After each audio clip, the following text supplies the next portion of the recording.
Hey everyone, Morgan Larson with the Bliss Real Estate team here, and today we're going to talk about the advantages of paying off your home early. Now, it doesn't get talked about a lot, especially by realtors and mortgage lenders. Typically we're more focused on the getting you into your home than we are about your long-term goals for your financial wealth. But I personally am very into the idea of building wealth and using our real estate to have a more financially secure future. So today we're going to talk about not only the advantages of paying off your home early, but a couple ways to consider getting there and getting it done faster. So let's start off with some of the advantages. Paying off your home early is an ambitious goal, right? Most of us think about how, hey, we're just going to be paying a mortgage for 30 years. And somewhere in that time, we're probably going to buy a new house and then start over paying another 30 years. And maybe we're going to refinance our house to get a lower payment and 30 years from there. And some people end up paying for a house their entire lives. And you know what? If you choose to do that, I have no judgment. But here's what I do think. If you pay off your house early, imagine the amount of extra money that you have in your pocket every single month. You own your house outright and you no longer have a payment, a principal payment or an interest payment. For some people, that's thousands of dollars a month that's now back in their pocket. I know for me personally, it would be about $1,600 in my family's pocket that we can utilize in other places. So some of the other places that I imagine using it is investing.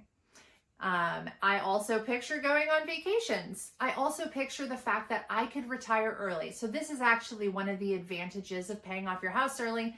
If you own your house outright, your bills come way down. Typically a mortgage is somebody's number one bill. It's their highest percentage of their budget each month. And if you take that off the table, then you're much more likely to be able to go down to a part-time job or retirement earlier than somebody who has to continue paying that for eternity, right? So I see that as a huge advantage that me, somebody who's in my early 40s, will potentially be done paying off my house way sooner than the average Joe.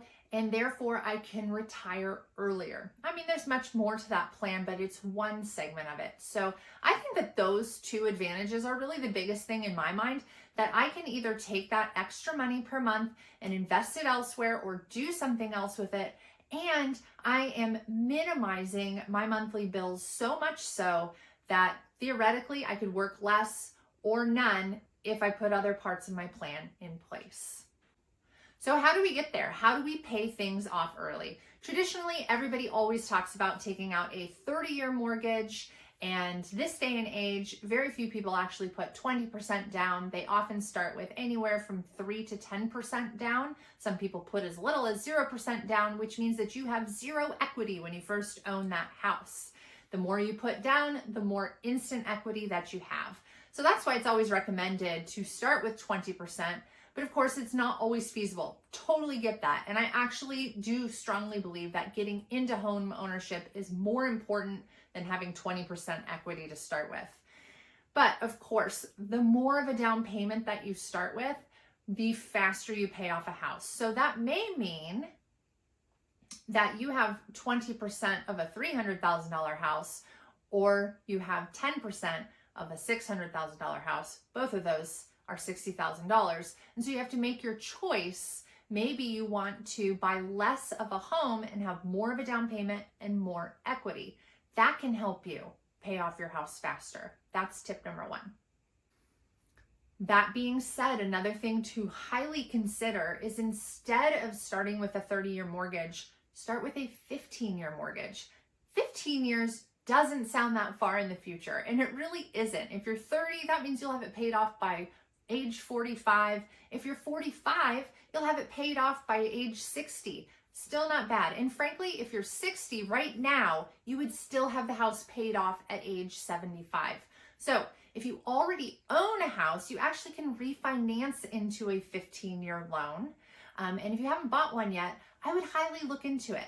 as your purchasing option. Yes, your payment's higher, obviously. So again, it goes back to maybe you need to consider what it is that you absolutely need in a house, and you may have to downsize some of those expectations, but you'll own your house sooner. You will be actually a homeowner instead of slave to the lender, okay?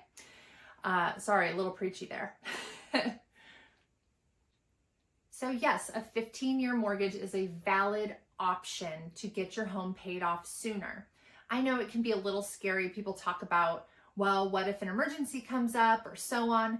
Well, I want you to be smart about this 15-year mortgage. I want to make sure it fits into your budget. It still shouldn't be probably over 25%, maybe 30% of your take-home pay per month to go towards your mortgage insurance, your mortgage, your insurance, and your taxes. It should still be 25 to 30% of your take-home pay. So you're really going to have to consider a lot of those things.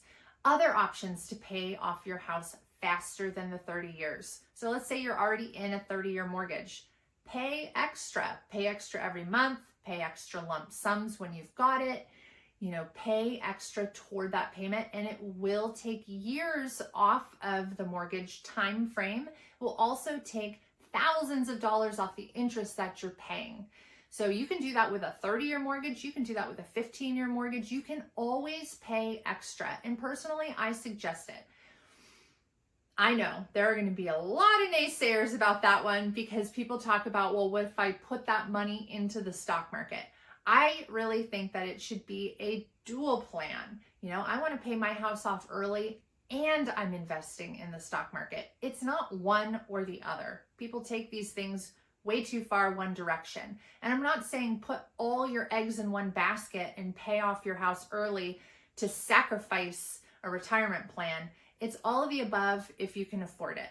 So whether you take one of these tips or all of these tips, I think it's really a good idea to consider, to really think about the long game.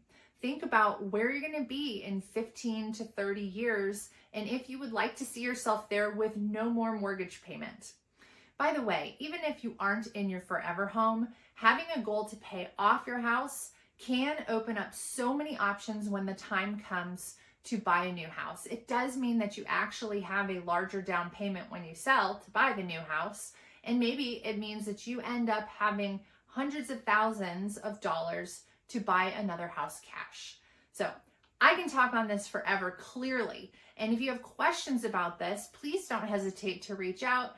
I love this kind of thing. I love seeing my clients build their financial stability, build their family's wealth. I think it's an incredible opportunity to do it through real estate, and you don't even need to have an investment outside of your own residence.